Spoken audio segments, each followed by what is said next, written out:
Students.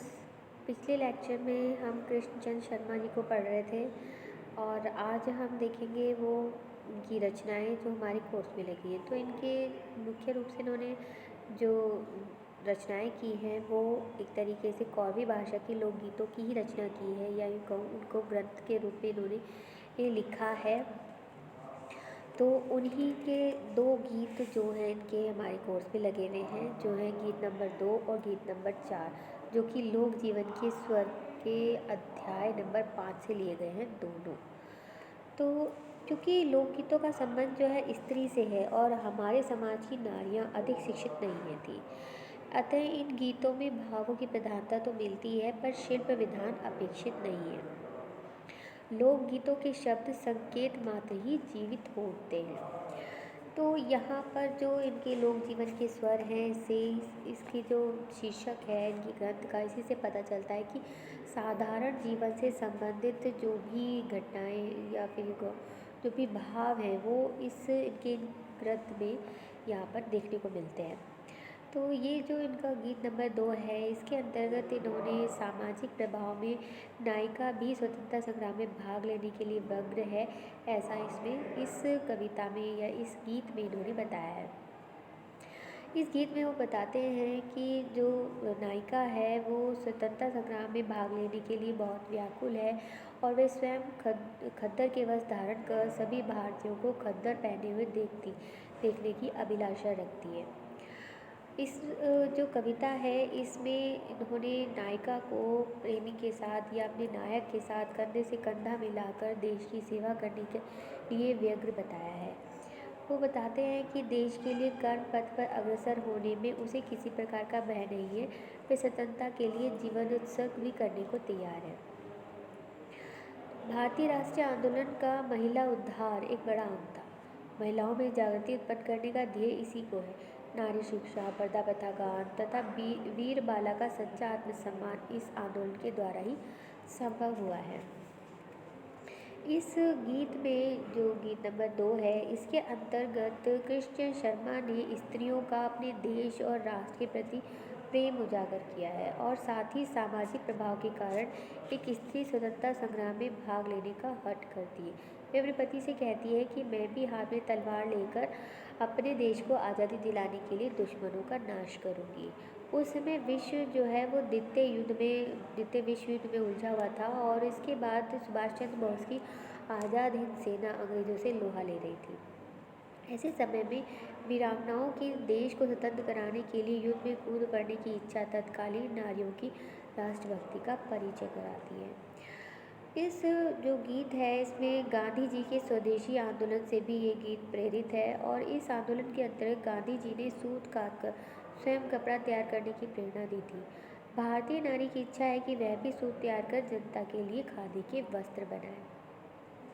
Gandhi ji की दांडी यात्रा अंग्रेजों द्वारा लगाए गए नमक के विरोध में थी और इसका भी यहाँ पर इस गीत में प्रभाव दिखाई देता है। उन्होंने अपनी इस यात्रा के अंतिम पड़ाव में, यानी कि गांधी जी ने अपनी यात्रा के अंतिम पड़ाव में नमक स्वयं तैयार करने की प्रेरणा दी थी। भारतीय नारी भी अपने देश के लिए स्वयं नमक तैयार करने को इच्छुक है। तो इस जो कविता, इस जो गीत है, इसमें पहले जो छंद है उसमें इन्होंने ये बताया कि जो नारी है वो भी देश को स्वतंत्र कराने के लिए युद्ध में जाना चाहती है। दूसरे छंद में ये स्वदेशी आंदोलन से प्रेरित हो जाते हैं कि भाई वो सूत काट कर जनता के लिए सूत काटना चाहती है नायिका हमारी। और साथ ही तीसरे छंद में ये जो गांधी जी ने नमक स्वयं बनाने का जो प्रेरणा दी, उससे भी यहाँ पर जो नायिका है वो प्रेरित होती है। साथ ही इसके अतिरिक्त इस गीत में एक और चीज़ है कि स्वतंत्रता सेनानियों को अपने आंदोलन के दौरान लाठियाँ गोलियाँ सहनी पड़ी थी। ब्रिटिश सरकार इस आंदोलन को कुचलने के लिए विभिन्न प्रकार के हथकंडे अपनाती थी, परंतु स्वतंत्रता सेनानी जो है वो आगे बढ़ते रहे। भारतीय नारी भी निडर होकर इस आंदोलन में कूदने की अपनी अभिलाषा व्यक्त करती है, वह लाठी, डंडे और गोलियों से नहीं डरती। तो इस तरीके से हम देखते हैं कि इसके अंतर्गत जो है ये दिखाया गया है कि भारतीय नारी जो है वो किसी भी चीज़ से नहीं डर रही है और वो अपनी अभिलाषा व्यक्त करती है इस गीत के माध्यम से कि वो भी स्वतंत्रता आंदोलन में कूदना चाहती है और वो डंडे, लाठियों और गोली से नहीं डरती। क्योंकि वो जानती है कि मृत्यु तो एक दिन आनी ही है। वह अपने जीवन को अपने देश के लिए न्यौछावर कर देना चाहती है। तो ये सारा जो कुछ है ये गीत नंबर 2 के अंतर्गत कृष्णचंद शर्मा जी के बारे में बताया है। दूसरा जो गीत हमारे कोर्स में लगा है वो है गीत नंबर 4। इस गीत को भी देख लेते हैं कि इसमें क्या है। तो इस गीत के अंतर्गत अनपढ़ स्त्रियों में चलने वाली मात, मसानी और पीर पैगंबर की पूजा उनके अज्ञान का फल है। इस गीत में इन्हीं कुरीतियों पर व्यंग्य करके उनके परिष्कार की चेष्टा की गई है। नारी समाज में उक्त प्रकार की पूजा जो है वो मनौती की ओर से वर्तमान उदासीनता और इस समाज के प्रचार का ही फल है। तो इस तरीके से इस जो प्रस्तुत गीत है उसमें अशिक्षित नारियों के अज्ञान पर इन्होंने यानी कि कृष्णचंद्र शर्मा जी ने यहाँ पर व्यंग्य किया है और सामाजिक कुरीतियों संबंधी वक्तव्य को उजागर किया है। उपदेशक के अनुसार अशिक्षा एक अभिशाप है। इसमें समाज में विभिन्न प्रकार की कुरीतियाँ जो हैं वो पनपने लगती हैं। जिस समय ये गीत लिखा गया था देश में साक्षरता का जो स्तर है वो बहुत नीचा था। शिक्षा के अभाव ने देश में अनेक बुराइयां जो है वो अपना पैर पसार रही थी। फलस्वरूप देश में अपराध भी बढ़ते जा रहे थे, क्योंकि जब शिक्षा नहीं होगी तो अपराध बढ़ेंगे ही बढ़ेंगे। सभी जो है वो अपने अपने कार्यों में मस्त थे, अपना अपना काम अपने अपने रागों में वो मस्त थे, उन्हें किसी से कोई लेना देना नहीं था। सभी अपने आप में ही लीपापोती कर रहे थे कि जो जिसको ठीक लग रहा था वो वही कर रहा था, किसी की बात में दमखम नहीं था। तो शर्मा जी का कहना है कि इनकी तो भगवान ने बुद्धि ही हर ली है, कि सब जब अपना अपना ही कार्य कर रहे थे, अपने अपने राग ये लाप रहे थे, तो इसलिए उन्होंने जो शर्मा जी हैं उन्होंने इसका उदाहरण दिया है कि भगवान ने उनकी बुद्धि ही हर ली है। वे समाज में शिक्षा के अभाव में व्याप्त अंधविश्वासों कुरीतियों पर करारा व्यंग्य करते हुए कवि कहता है कि हम व्यर्थ की पूजा अर्चना में अपना धन व समय बर्बाद करते हैं। माता को मनाने के लिए माता के मंदिर में हम पूजा करने तो जाते हैं, परंतु वहाँ फैली गंदगी को साफ करने की ओर ध्यान नहीं देते। यहाँ तक कि अंधविश्वास के पीछे हम अपने बच्चों के लालन पालन पर भी ध्यान नहीं देते।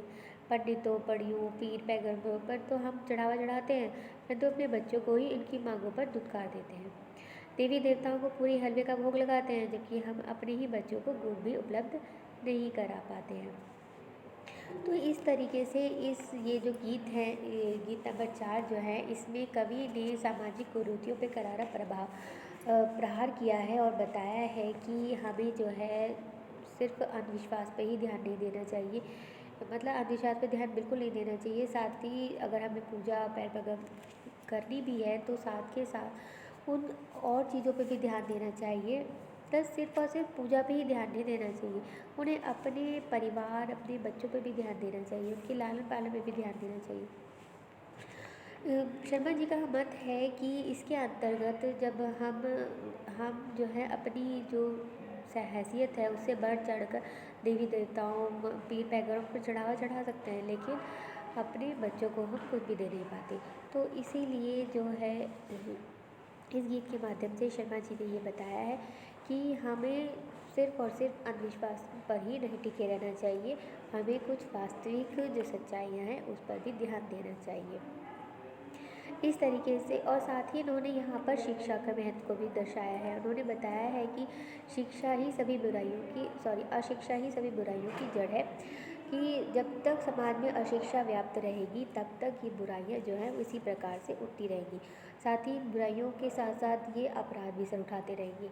तो इसीलिए इन सब की जो समूल नाश के लिए ज़रूरी है कि समाज जो है वो शिक्षित हो, और साथ ही उसमें जो है एक जागरूकता की भावना भी पैदा हो।